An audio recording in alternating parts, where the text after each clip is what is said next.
Is Duolingo the best way to learn a language, or is it just the easiest? It can feel engaging, even rewarding, but are you actually learning?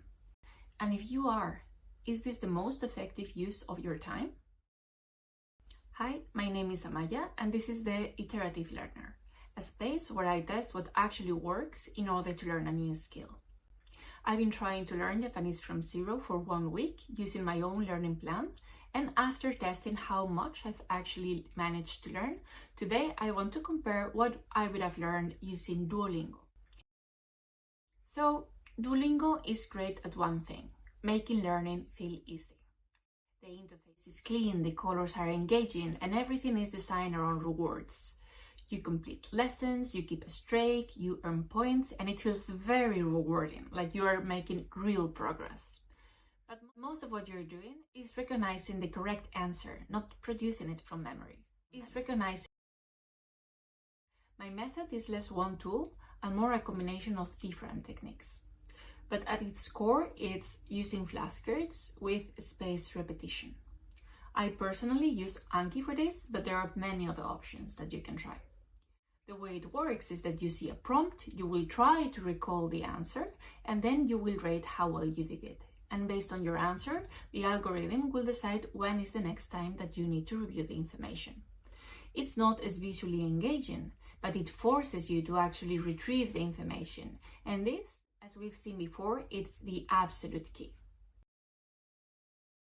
So the real difference is Duolingo feels easier, but my method feels harder because it requires effort, it requires planning, recall, and sometimes a bit of frustration. And that's exactly the point.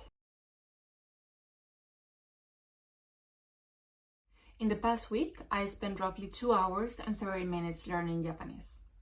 It is not a perfect comparison, but if someone would have used Duolingo for the same amount of time, you would probably have managed to get through the first unit, or if you are especially quick, maybe you managed to complete also the second unit. However, the content and how you are learning it has nothing to do.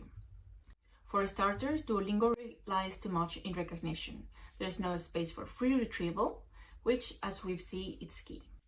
Most of the efforts are spent in hiragana, which is something that I started doing in the beginning as well. And after a few days, I realized that that was not the way, because it's not how Japanese people really communicate. They use kanji, they introduce katakana for foreign words, and the content is a bit random and simple, whereas the sentences that I've been trying to learn are real-life examples of what you would use there.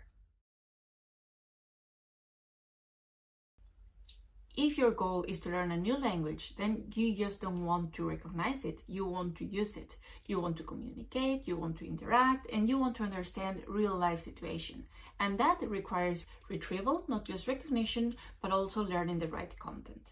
And yes, you might think that my method is harder, you need some time to prepare, you need to do some things in advance, and that is true. But I also have a hard truth for you, and is that meaningful learning is hard. If it feels easy, there is a good chance that you are not learning as much as you think that you'll do. So the real question is, do you want something that feels easy, or do you want something that works? I know what I've chosen. Now it is your turn.